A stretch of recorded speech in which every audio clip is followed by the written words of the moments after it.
오늘 말씀이 무엇을 이야기하느냐 했을 때 전체적인 흐름, 그것을 한마디로 요약하는 것이 굉장히 중요한데요. 오늘 본문은 바벨론이 애굽을 칠 일에 대한 말씀입니다. 바벨론이 애굽을 칠 것이다. 13절 보면 바벨론의 느부갓네살 왕이 와서 애굽 땅을 칠 일에 대하여 선지자 예레미야에게 이르신 여호와의 말씀이라. 처음부터 이런 말씀이라는 것을 딱 알려주고 시작하니까요, 오늘 본문 이야기가 굉장히 쉽죠. 딱 시작부터 이것은 무엇에 관한 이야기다 이렇게 말씀하시는데, 바벨론이 애굽을 칠 때의 일을 이야기하는 것이다 이렇게 말씀하십니다. 그렇게 침으로써 결국 애굽은 패배하게 되고 그들을 따르던 군사들은 돌아갈 것이다. 그 이스라엘에 주둔하던 애굽 군대 모든 것이 다 그 곳으로 돌아가게 될 것이다. 이 이야기가 이제 13절부터 17절까지 하는 말씀입니다. 그러면서 이제 좀 구체적으로 말씀하시는 것이 19절을 보면 애굽에 사는 딸이여 너는 너를 위하여 포로의 짐을 꾸리라. 몹시 항모하며 불에 타서 주민이 없을 것임이라. 여기 보면 어떻게 될 것이라고 말씀하고 있나요? 애굽은 황무하고 불에 타서 주민은 없어진다. 그러니까 그 패배할 때의 모습, 공격을 받을 때의 모습을 이야기하죠. 이것들을 그냥 하나하나 설명하는 겁니다. 20절에 보면 애굽은 심히 아름다운 암송아지일지라도 북으로부터 새파리떼가 줄곧 오리라. 애굽을 뭐에 비유하고 있어요? 아름다운 암송아지. 하지만 북으로부터 오는 그 바벨론의 군대가 오는 것을 뭐로 비유하냐면 그 새파리떼가 줄곧 오리라. 그러니까 새파리떼가 와가지고 암송아지가 아무리 예뻐도 그것이 공격을 하니까 그 공격에 의해서 송아지는 무너진다 하는 그런 이야기죠. 24절을 보면 딸 애굽이 수치를 당하여 북쪽 백성의 손에 붙임을 당하리로다. 애굽이 수치를 당한다 하는 것은 바벨론의 공격을 받고 이제 애굽은 끝났다 하는 이야기입니다. 하지만 어떻게 끝난 것이냐? 26절에 보면 내가 그들의 생명을 노리는 자의 손 곧 바벨론의 느부갓네살 왕과 손과 그 종들의 손에 넘기리라. 넘긴다고 말씀하죠. 그럴지라도 그 후에는 그 땅이 이전같이 사람 살 곳이 되리라. 여호와의 말씀이니라. 그러니까 애굽이 심판을 받지만 그렇다고 해서 애굽이 완전히 없어지는 건 아니다.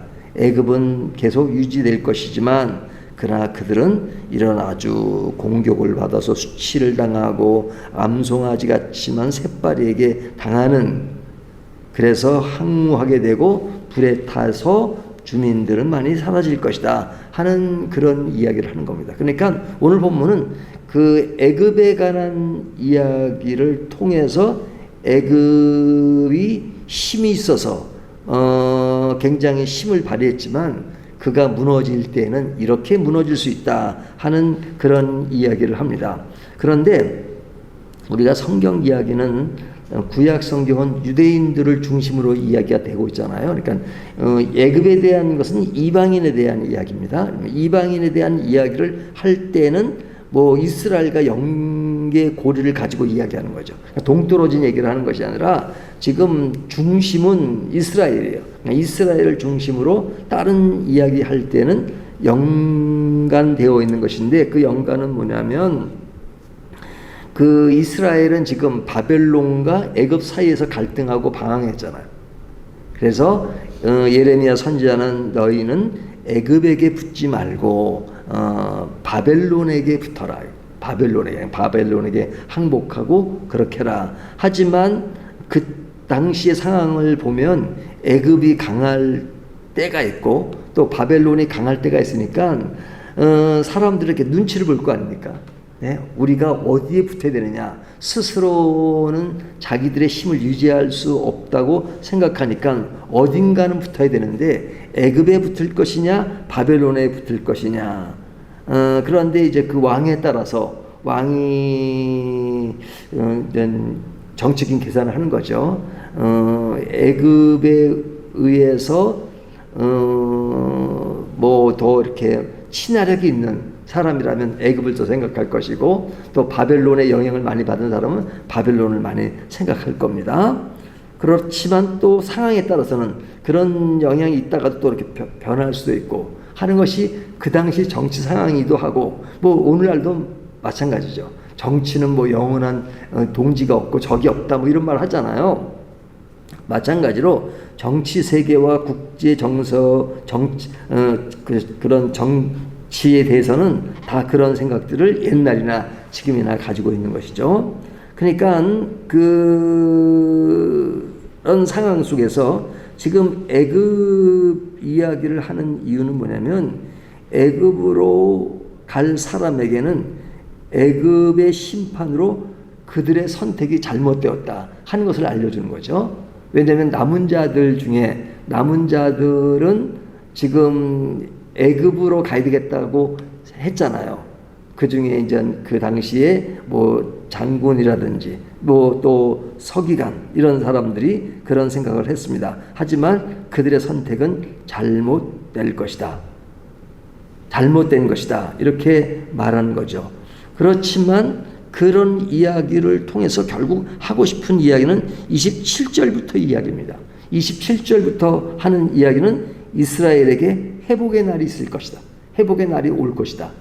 지금은 너희가 방황하면서 바벨론이냐 애굽이냐 그런 걸 따졌지만 회복의 날이 있을 것이다. 근데 지금 예레미야를 읽을 때 좀 조심해야 될 것은요, 이 시제가요 왔다 갔다 해요. 시제가. 그러니까 이게 뭐 1장부터 계속해서 역사가 진행되는 그런 시간으로 진행되는 게 아니라, 지금은 이게 지금 36장 상황으로 이야기하는 겁니다. 그러니까 이 46장이지만 지금 그 앞에 이야기로 이야기하는 겁니다. 그러니까 지금 이야기라고 해서 또 앞에 장이 이어지는 건 아닙니다. 자, 그러면 이제 오늘 본문은 애굽이 이렇게 될 것이다. 그것으로 인해서 이스라엘은 회복될 것이다 하는 메시지를 하는 것이 본문 전체의 내용입니다. 그러면 이 내용이 이제 어떤 메시지를 주는 것이냐?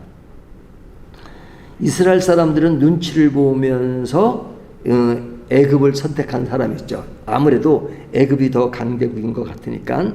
하지만 이 본문은 애굽 이야기를 하는 것이, 너희가 그 당시 선택을 했을 때는 애굽이 굉장히 부강해 보이고 그것에 붙는 것이 유리하라고 생각하기 때문에 그렇게 했겠지만, 그러나 그런 애굽도 망할 때가 있다는 겁니다. 망할 때가 있다. 그러니까 이게 사람들이 그 현재 상황으로 보는 것이나 또 그것이 지나고 나서 보는 관점이 달라지잖아요. 어제 보면 그 배드민턴 결승을 했잖아요. 안세정 선수가. 근데 볼 때는 굉장히 조마조마하죠. 한 점 한 점 뭐 점수를 많이 따고 있어도 또 이거 이러다 역전되는 거 아니냐 하잖아요. 그래서 굉장히 초조하게 보다가도 경기가 끝나고 나면 어떤 생각이 들어요? 아유, 오늘 경기는 좀 쉽게 이겼구나.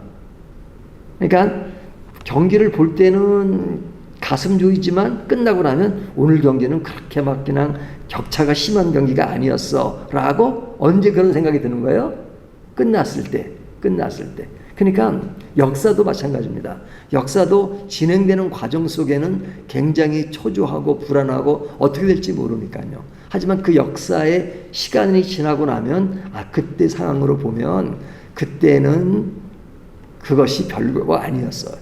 그러니까 그 당시 상황 사람은 애굽이 굉장히 큰 강대국이었고, 그래서 애굽에는 다른 방법이 없을 것처럼 보였지만 시대가 지나가고 다시 역사적인 눈으로 과거를 보면 그때 애굽은 망할 때 보니까 그렇게 초라하고 그렇게 힘이 없는데 그때는 왜 이렇게 힘 있게 보였을까? 그렇잖아요. 뭐 그런 게 한두 가지입니까? 결혼하신 분들이 내가 연애할 때는 그 사람이 그렇게 예쁘게 보이고 그런데 지금 와서 보니까 그렇게 예쁜 것도 아닌데 그때는 뭐 그렇게 예쁘게 보였을까?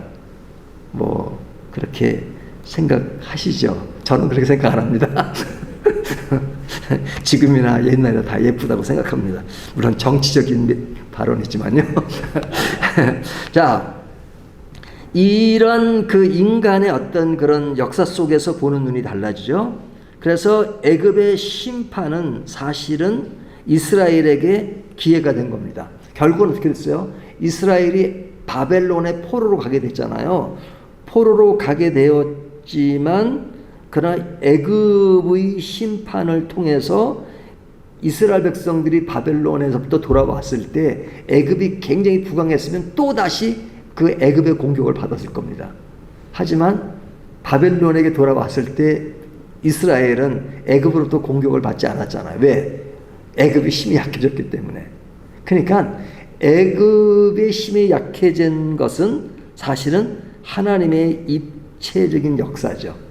애굽이 힘이 약해진 것은 다시 돌아왔을 때 그들이 애굽으로부터 공격을 받지 않는 그런 상황이 보면 지나고 나면 하나님이 우리를 보호하기 위해서 이렇게 하셨구나 라고 생각할 수 있는 거죠. 그러니까 모든 역사는 하나님의 손 안에 있는 것입니다.